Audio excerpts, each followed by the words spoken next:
আমরা আজকে আলোচনা করব মূলত বিহার স্টেট পরীক্ষা 11-12 পিজিটি হিস্ট্রি। এই পিজিটি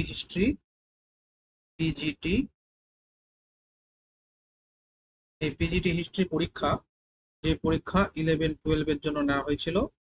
13 তারিখের যে এক্সাম ছিল, সেই 13 তারিখের এক্সামের যে সেকেন্ড হাফে যে পরীক্ষাটা, এটা হয়েছিল হিস্ট্রি, কোড নাম্বার 217। এই পরীক্ষার যে কোশ্চেন, সেই কোশ্চেনটা আমাদের হাতে চলে এসেছে। অতএব আমরা এই কোশ্চেনটা নিয়ে কিছু আলোচনা করব।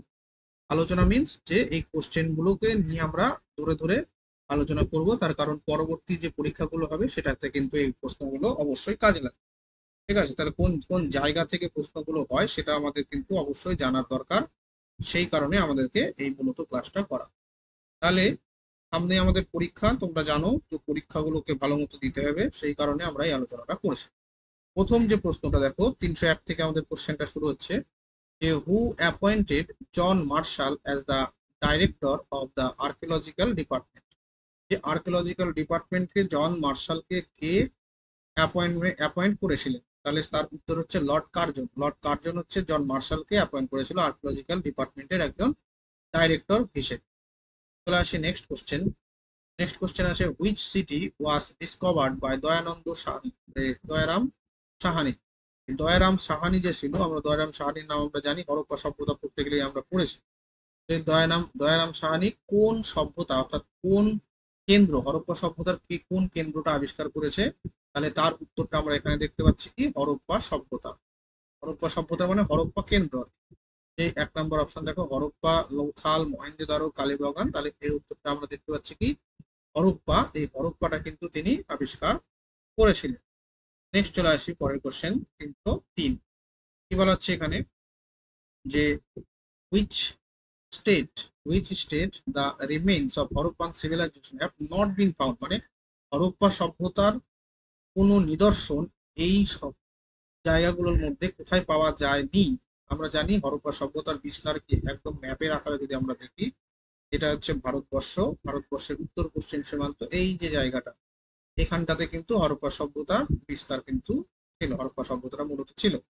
তাহলে তামিলনাড়ু আছে এখানে, অতএব তামিলনাড়ুতে কিন্তু হরপ্পা সভ্যতা কিন্তু ছিল না, বা এর কিন্তু নিদর্শন পাওয়া যায়নি। নেক্সট কোশ্চেন দেখো কি বলা হচ্ছে যে ইন হুইচ ডাইরেকশন, মানে কোন ডাইরেকশনে বা কোন দিকে আলমগীরপুর লোকেটেড হরপ্পান সিভিলাইজেশন। তো হরপ্পা সভ্যতার কোন জায়গাটা আলমগীরপুর অবস্থিত? আলমগীরপুরের কথা মনে রাখবে সবসময়, যে আলমগীরপুর কিন্তু উত্তরপ্রদেশে অবস্থিত। ঠিক আছে, তো উত্তরপ্রদেশ এরকম জায়গা। তাহলে এটা যদি আমরা নর্থ সাউথ ইস্ট ওয়েস্ট করে ভাগ করি, নর্থ সাউথ ইস্ট ওয়েস্ট, তাহলে এই যে ইস্ট সাইড, এই ইস্ট সাইডে কিন্তু আলমগীরপুর অবস্থিত। তাহলে আমরা চলে আসি এখানে দেখি, দেখো কি বলেছে, ইস্ট ওয়েস্ট নর্থ সাউথ, তাহলে উত্তর আছে ইস্ট সাইড। ঠিক আছে, ইস্ট সাইড কিন্তু উত্তর দিয়েছে। নেক্সট কোশ্চেনে আসবো আমরা। বলা হচ্ছে হাউ মাচ এরিয়া, মানে হরপ্পা সভ্যতাটা যে আছে সেটা কত স্কোয়ার কিলোমিটার দিয়ে অবস্থিত? তাহলে সেটা হচ্ছে 12,99,600 স্কোয়ার কিলোমিটার কিন্তু অবস্থিত, 1 নম্বর অপশন। এটা কিন্তু মনে রাখবে, এটা নর্মাল কোশ্চেন কিন্তু আসে না বিভিন্ন পরীক্ষাতে, কিন্তু যেহেতু চলে এসেছে, তো ভবিষ্যতেও কিন্তু এই ধরনের প্রশ্ন আসার একটা সম্ভাবনা কিন্তু তৈরি হয়ে থাকলো। নেক্সট কোশ্চেন আছে, কি বলা হচ্ছে, Ropar is situated on the bank of which river. এটা হচ্ছে সুতলেজ নদীর তীরে অবস্থিত রুপার, আমরা জানি সেটা। তাহলে পরবর্তী দেখি কোশ্চেনের মধ্যে দেখো যে সুতলেজ, তাহলে চলে আসছে যে সুতলেজ, রুপারটা কোথায় অবস্থিত? সুতলেজ নদীর তীরে কিন্তু অবস্থিত। নেক্সট চলে আসছি, হুইচ অফ দ্য হুইচ কি what is the approximate distance between Alamgirpur and Sutkagendor. এই আলমগীরপুর থেকে সুটকাগেন্দ্র যেতে এই ডিস্টেন্সটা কত? এই ডিস্টেন্সটার কথা বলা হচ্ছে, সেটা হচ্ছে 2000 কিলোমিটার। কোথায় গেল? 2000 কিলোমিটার হচ্ছে আলমগীরপুর থেকে কিন্তু সুটকাগেন্দ্রে যাওয়ার যে দূরত্ব, সেটা হচ্ছে 2000 কিলোমিটার। চলে আসে next question, in which of the following inscriptions, কোন ইনস্ক্রিপশনের কথা বলছে, in which following inscription of Ashoka built, কি অশোকা বুদ্ধিস্ট টেক্সট আর মেনশন, বুদ্ধিস্ট টেক্সট আর মেনশন। তাহলে এখানটার উত্তরের মধ্যে কি দাঁড়াচ্ছে যে কোন অশোকের কোন লিপিতে হ্যাঁ, বুদ্ধিস্ট টেক্সট মেনশন করা রয়েছে। ঠিক আছে, তাহলে এখানে উত্তর দাঁড়াচ্ছে সেটা হাবরু যে লিপি, সেখানে কিন্তু বুদ্ধিস্ট টেক্সট সম্পর্কে কিন্তু এর বর্ণনা আছে। ঠিক আছে, যে হাবরু লিপি আমরা কিন্তু সেটা দেখতে পাচ্ছি। চলে আসি next question, which of the following is known from the inscriptions of Ashoka, which of the following এর মধ্যে কোনটা following is known from the inscriptions of Ashoka, মানে অশোকের যে লিপি সেটা এই কয়েকটার মধ্যে সব থেকে বেশি আমরা পরিচিতি লাভ করি কিসের হিসাবে? অশোকের লিপিগুলোর মধ্যে পরিচিত বেশি, এর মধ্যে কোন জিনিসটা সম্পর্কে বেশি আছে? Foreign policy. আমরা কি জানি এরকম ভাবে ভারতবর্ষ এই যে জায়গাতে গ্রিকদের জন্য গ্রিক আয়ামাইক বিভিন্ন লিপি কিন্তু রচনা করা রয়েছে। ঠিক আছে, যেখান থেকে যে বৌদ্ধ ধর্মের যে ভারতের বাইরে যে বিস্তার সেটা কিন্তু এই যে জায়গা থেকে কিন্তু আমরা দেখতে পাই। এখানে কিন্তু কলিঙ্গ লিপিও কিন্তু এখানেই কিন্তু অবস্থিত। যে 13 নম্বর লিপির কথা যেটা বলা হয় কলিঙ্গ লিপি, সেটা কিন্তু এখানেই অবস্থিত। ঠিক আছে, তো এই যদি বলে অশোকের ইনস্ক্রিপশন মেন ইম্পর্টেন্সটা কি, সেটা হচ্ছে ফরেন পলিসির সম্পর্কে কিন্তু আমরা এটাকে দেখতে পাই। নেক্সট চলে আসছে কোশ্চেন, কি বলছে দেখো, যে during the Mughal period on which of the following subject only the state had the right state had the right, তাহলে কি হচ্ছে during the Maurya period, Maurya যুগে। ঠিক আছে, on which of the following নিম্নের কোনটা কোন জিনিসটাকে only the state at the right ঠিক বলে কোন জিনিসটাকে ঘোষণা করা হতো, এটা হচ্ছে খান বা খন। ঠিক আছে, খান বা খন। নেক্সট চলে আসছি 13 নম্বর কি 11 নম্বর কোশ্চেন, অর্থাৎ 311। এখানে বলছে যে who among the following got the stupa of who among the following got the stupa of Sanchi constructed, এই যে সাঁচির যে স্তূপ, এই সাঁচির স্তূপটা কে নির্মাণ করেছে? তাহলে সেটার উত্তর হচ্ছে অশোক। এই অশোক কিন্তু সাঁচির যে স্তূপ সেটা কিন্তু নির্মাণ করেছিলেন। অশোক এরকম সাঁচির স্তূপটা নির্মাণ করেছিলেন। পরবর্তীতে আমরা দেখতে পাচ্ছি কি, যে এই সাঁচি স্তূপের বাইরে কিন্তু দেখবে এরকম রেলিং আছে। ঠিক আছে, তোমরা দেখতে পাবে ভালো মতো যে এরকম রেলিং আছে, বাইরে এরকম একটা গেটও আছে। ঠিক আছে, গেটও আছে আর রেলিং আছে, এদিকেও একটা, চারদিকে আর কি চারটা গেট, চারদিকে চারটা গেট আছে, রেলিং আছে। তো এই যে রেলিংটা আর গেটটা, এটা যে চারদিকে আছে সেটা শুঙ্গ রাজারা তৈরি করেছে। শুঙ্গদের একটা ক্লাস আমার চ্যানেলে আছে, ওটা তোমরা দেখে নিতে পারো। এনসিয়েন্ট পিরিয়ডের নেট সেটের যে কোশ্চেন, সেই যে প্লে লিস্ট, সেই প্লে লিস্টের মধ্যেটা রাখা আছে, ওখান থেকে তোমরা দেখে নিতে পারো। প্রাচীর স্তূপ সম্পর্কে ডিটেলে কিন্তু ওখানে একটু বর্ণনা তোমরা পেয়ে যাবে। ঠিক আছে, চলে আসি নেক্সট। বলছে যে হুজ সন ওয়াজ বিন্দুসার, এটা কিন্তু কোশ্চেনটা বুঝতে অনেক সময় ভুল হয়ে যাবে, সেই জন্য একটু তাড়াহুড়া না করে অল্প করে দেখে করতে হবে। হুজ সন ওয়াজ বিন্দুসার, বিন্দুসার কার পুত্র ছিল? তাহলে আমরা কি জানি বিন্দুসার ছিল হচ্ছে চন্দ্রগুপ্ত মৌর্যের পুত্র। তাহলে অ্যান্সার কি? চন্দ্রগুপ্ত মৌর্য। চন্দ্রগুপ্ত মৌর্যের পুত্র ছিল হচ্ছে বিন্দুসার। নেক্সট কোশ্চেন চলে আসি, কি বলছে, who built the Buddhist monument at সাঁচি, সাঁচিতে বুদ্ধিস্ট মনুমেন্ট কে তৈরি করেছে? কে বলতে এখানে ডাইনেস্টি গুলোর নাম দেওয়া আছে। তাহলে আমরা যেহেতু অশোকের নাম করলাম, তার মানে অশোক কোন ডাইনেস্টির সাথে যুক্ত? সেটা হচ্ছে মৌর্য ডাইনেস্টির সাথে যুক্ত। তাহলে যে সাঁচি যে মনুমেন্ট, সাঁচি স্তূপ, সেটা নির্মাণ কারা করেছিলেন? নির্মাণ করেছিলেন মৌর্য রাজাগণ। ওকে, নেক্সট চলে আসো, হুস চিফ অ্যাডভাইজার, হুস চিফ অ্যাডভাইজার ওয়াজ চাণক্য, চাণক্য কার চিফ অ্যাডভাইজার ছিল বা প্রধান উপদেষ্টা ছিলেন? তাহলে চাণক্য আমরা খুব ভালো মতো জানি, এগুলো তো একদম নর্মাল নর্মাল কোশ্চেনই আছে। এটা হচ্ছে চন্দ্রগুপ্ত মৌর্য, চন্দ্রগুপ্ত মৌর্যের চিফ অ্যাডভাইজার বা প্রধানমন্ত্রী বলা যায় বা গুরুও বলা যায়। নেক্সট চলে আসছে, ফাদার অফ ইন্ডিয়ান রেনেসান্স কাকে বলা হয়? এটা রাজা রামমোহন রায়কে বলা হচ্ছে father of Indian renaissance. Next চলে আসছে, ইন হুইচ সেঞ্চুরি, রেনেসাসের কথাটা এখানে বলছে, ইন হুইচ বলছে what, in what century did the renaissance begin, রেনেসাসটা কোন শতকে বা কত শতকে শুরু হয়েছিল? সেটা কিন্তু শুরু হয়েছিল 14th শতকে, 14th। ঠিক আছে, 14th সেঞ্চুরি, এই যে 14th সেঞ্চুরিতে কিন্তু রেনেসাসটা স্টার্ট মানে সূচনা হয়েছিল। ঠিক আছে, ইটালির ফ্লোরেন্স নামক শহর। নেক্সট চলে আসছে 35 নম্বর, এখানটায় কি বলছে, which of the following best describe, মানে সব থেকে ভালো মতো ব্যাখ্যা করা আছে দ্য প্রিন্সিপাল অফ হিউম্যানিজম কোন জায়গায়, হুইচ অফ দ্য ফলোইং, এই যে চারটে অপশন এর মধ্যে বলছে কোথায় যে best describe of the principal of humanism. তাহলে এখানটাতে কিন্তু 3 নাম্বারটা হচ্ছে অপশন হবে। কেন হবে সেটা বলা হচ্ছে যে humanism was the focus on achievement on earth,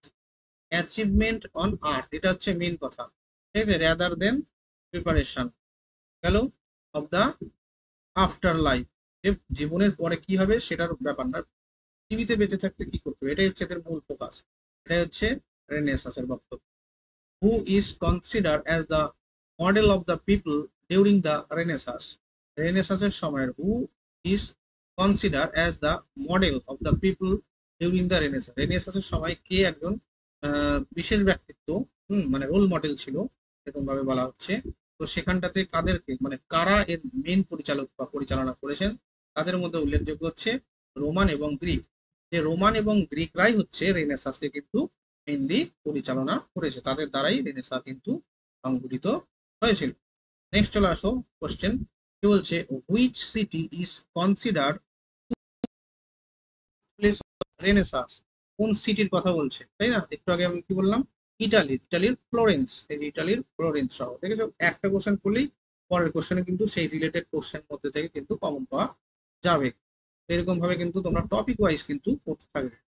চলে আসি next question, which of the following industry, মানে কোন ইন্ডাস্ট্রির কথা বলা হচ্ছে, was the original source of the Medici family, Medici ফ্যামিলির যে সম্পদ ওয়েলথ, এই মেদিচি ফ্যামিলির ওয়েলথের মেন কোন কোন সোর্স ছিল ওদের, ঠিক আছে, কোন ব্যবসা থেকে, মেদিচির ক্ষেত্রে আমরা কিন্তু আগের থেকেই এটা জেনেছি, সে তারা ছিল কিন্তু ব্যাংকিং সেক্টরের সাথে যুক্ত, দেখো ব্যাংকিং সেক্টর, ঠিক আছে, মেদিচি ফ্যামিলি হচ্ছে ব্যাংকিং সেক্টরের সাথে যুক্ত ছিল।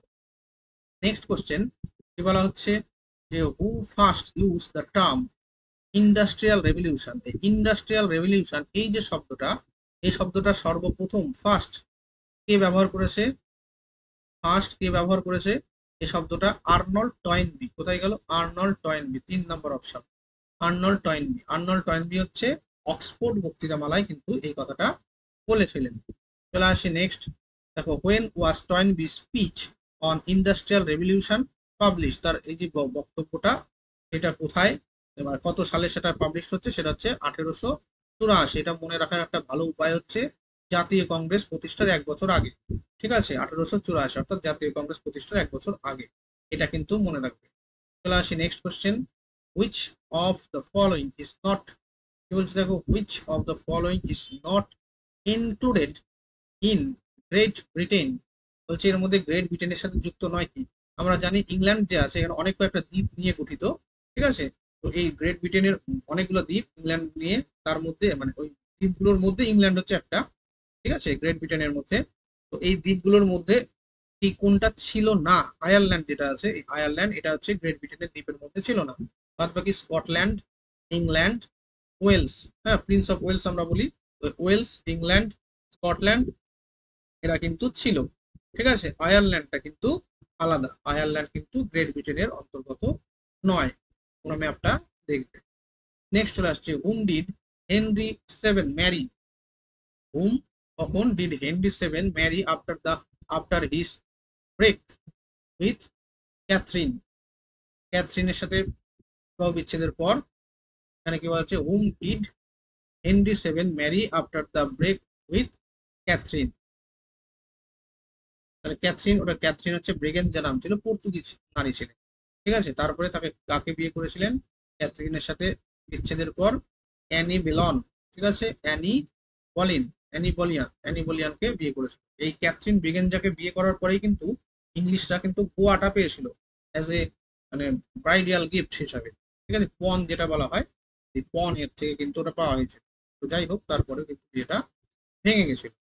নেক্সট চলে আসছি, when did Henry 7 marry Anne Boleyn, পরের কোশ্চেন ওই সেকেন্ড কোশ্চেনটাই দিয়ে দিয়েছে, 1533 খ্রিস্টাব্দে অ্যানি বেলনকে কিন্তু হেনরি 7 বিয়ে করেছে। চলে আসি next question, who did marry marry ম্যারিকে বিয়ে করেছে, এরকম মনে করো, হু ডিড ম্যারি কবে সেটা, কবে বলছে কে করেছে সেটা, ঠিক আছে, হু মানে কে, তাহলে সেক্ষেত্রে ফিলিপ টু, স্পেনের রাজা দ্বিতীয় ফিলিপ, ম্যারিকে বিয়ে করেছে, ম্যারি করেছে, মানে ম্যারিকে বিয়ে করেছে, ঠিক আছে। এর কে করেছিল? স্পেনের রাজা দ্বিতীয় ফিলিপ, স্পেনের রাজা কিন্তু, ঠিক আছে, গ্রিসের না, স্পেনের রাজা। নেক্সট চলে আসি question, the fourth Buddhist council, fourth Buddhist council was held during the reason of dash. এখানে চতুর্থ বৌদ্ধ সঙ্গীতি, এটা হচ্ছে কনিষ্কের সাথে যুক্ত, ঠিক আছে। তাহলে প্রথম যদি বলা হচ্ছে, প্রথম হচ্ছে রাজগৃহ, এটা হচ্ছে ফার্স্ট। 2 নাম্বার হচ্ছে বৈশালী, বৈশালী। 3 নাম্বার হচ্ছে রাজগৃহ বৈশালী, তারপর হচ্ছে পাটলিপুত্র, পাটলিপুত্র, পাটলিপুত্রতে অশোকের সময়। আর 4 নাম্বার হচ্ছে কনিষ্কর সময় পুরুষপুর, এটা হচ্ছে পুরুষপুর, পুরুষপুর, এটা হচ্ছে কনিষ্ক, কনিষ্কের সময় হয়েছিল, এটা হয়েছিল অশোকের সময়, অশোকের সময়, ঠিক আছে। এরকম ভাবে কিন্তু জিনিসগুলো হয়েছিল। এখানটাতে একটা জিনিস দেওয়া আছে হর্ষবর্ধন আছে, কিন্তু এই হর্ষবর্ধন হবে না, এটা চ্যালেঞ্জ করলে কিন্তু এটা চেঞ্জ হয়ে যাবে, তোমরা এটা দেখে নেবে। চলে আসছে অশ্ব ঘোষ ওয়াজ কন্টেম্পোরারি অফ, অশ্ব ঘোষ কার সমসাময়িক ছিলেন? এটাও কিন্তু কনিষ্কের সমসাময়িক, অশ্ব ঘোষ ছিলেন কনিষ্কের সমসাময়িক, হয়ে গেল কনিষ্ক। এখানটাতেও হর্ষবর্ধন করা আছে, এটাও কিন্তু কাটা, অশ্ব ঘোষ কনিষ্কের সময়, কনিষ্কের সমসাময়িক ছিলেন কিন্তু ওই অশ্বত। এই জিনিসগুলা কিন্তু আমাদের একটু দেখে শুনে করতে হবে, অনেক কয়েকটা কোশ্চেন আছে যেটা কিন্তু অ্যান্সার ভুল দেওয়া রয়েছে। এবং এর মধ্যে দেখো কি বলছে, হর্ষবর্ধন ওয়াজ সন অফ ড্যাশ, হর্ষবর্ধনের পিতার নাম কি? প্রভাকর বর্ধন, ঠিক আছে, প্রভাকর বর্ধন, পুষ্যবতী রাজা Prabhakar Vardhan. Important feature of Harsha rule, হর্ষবর্ধনের যে শাসনকাল তার বিশেষ বৈশিষ্ট্য, মানে বিশেষ বৈশিষ্ট্যের কথা বলছে, এটা বিশেষ বৈশিষ্ট্যটা কি? এটা হচ্ছে মেইনটেনেন্স অফ পাবলিক রেকর্ডস। এই হর্ষবর্ধন সম্পর্কে দেখবে আমাদের একটা চ্যানেল, আমাদের এই চ্যানেলেই হর্ষবর্ধন সম্পর্কে একটা ক্লাস দেওয়া রয়েছে, দেখবে ওখান থেকেই কিন্তু এখানে কমন পেয়ে গেছে, ওই কোশ্চেন থেকেই, মানে ওই ক্লাসগুলো, ওই ক্লাসটা থেকেই কিন্তু এখানে আছে কোশ্চেন, এটার কথাও ওখানে উল্লেখ করা আছে। চলে আসি পরের question, how much produce was collected collected as tax in Harsha সৃজন, মানে হর্ষবর্ধনের সময় কত রকমের ট্যাক্স হতো, ঠিক আছে, কত রকমের ট্যাক্স, হর্ষবর্ধনের সময় কত রকমের ট্যাক্স ছিল, বা কত পরিমাণ ট্যাক্স ছিল, সেটা হচ্ছে 1/6, 6/1 কিন্তু ট্যাক্স হর্ষবর্ধনের সময় ছিল। তারপরে চলে আসছে নেক্সট, একটা গ্রন্থের নাম দেওয়া আছে পার্বতী পরিণয়। এই Parvati Parinay composed by dash, কে পার্বতী পরিণয় গ্রন্থ রচনাটা করেছিল? এটা হচ্ছে বাণভট্ট, বাণভট্ট হচ্ছে পার্বতী পরিণয়ের রচনাকার। Harshavardhan held yearly donate, Harshavardhan বছরে কত, হচ্ছে Harshavardhan held yearly donation of, কত পার্সেন্ট ডোনেট করতো?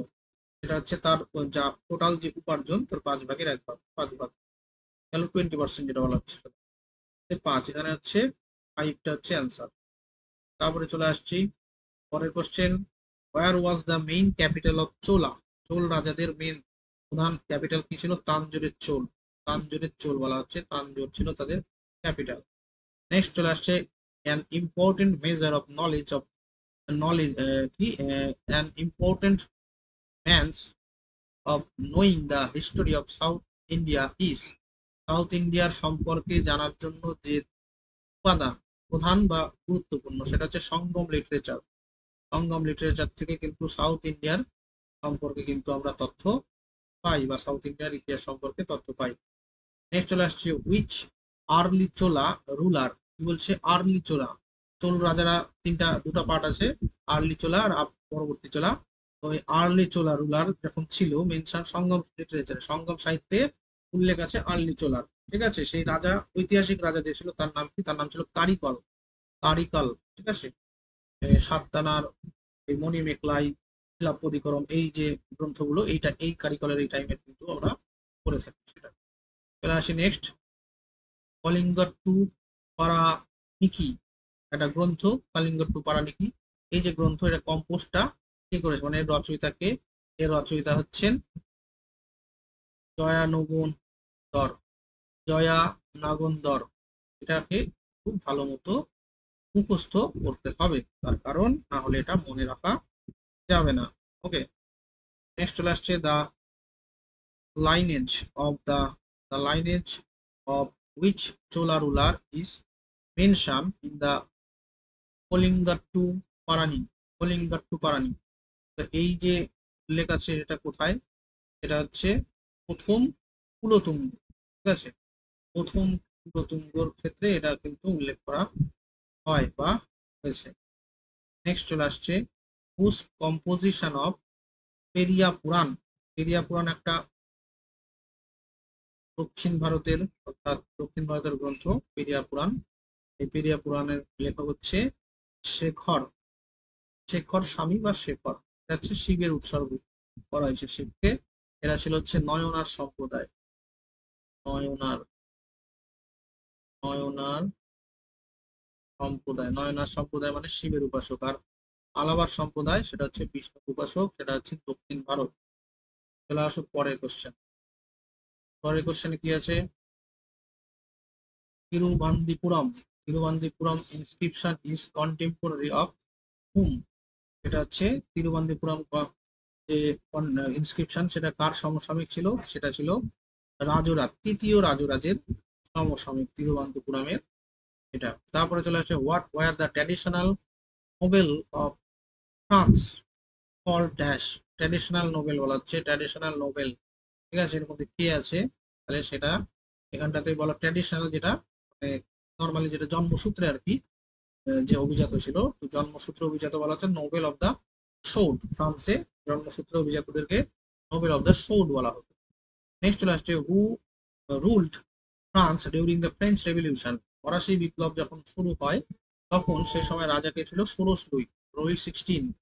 ফরাসি বিপ্লবের সময় রাজা কে ছিল লুই 16। তারপর কি বলা হচ্ছে in 1789, in 1789 when there was a revolution in French, তখন 1789 খ্রিস্টাব্দে ফরাসি বিপ্লব হচ্ছে, হোয়াট ওয়াজ দ্য পপুলেশন দেয়ার, সেখানে তখন কত জনসংখ্যা ছিল, সেই জনসংখ্যার পরিমাণ বলছে 2.8 করোড়, সেখানে জনসংখ্যা ছিল 2.8 করোড়। হ্যালো, নেক্সট বলছে what was the States General, what what was the States General. State জেনারেলটা কি জিনিস বলা হচ্ছে, এটা একটা পলিটিক্যাল বডি। স্টেট জেনারেলটা কি, এটা পলিটিক্যাল বডি। আর কি বলছে দ্য গিলোটিন ওয়াস, মানে গলা কাটার যন্ত্র গিলোটিন, সেটা হচ্ছে গিলোটিন সম্পর্কে যেটা এখানে বলতে বলা হয়েছে, সেটা হচ্ছে যে an instrument consisting of two sickle and a bell with which a person was beheaded. গলাটা কাটা হয় আর কি, এরকম টাইপের একটা কাঠের দণ্ড ছিল, এখানে আর একটা এরকম কাঠের দণ্ড ছিল, এখানে একটা ধারালো, ধারালো একটা লোহার কাটারি আটকানো ছিল।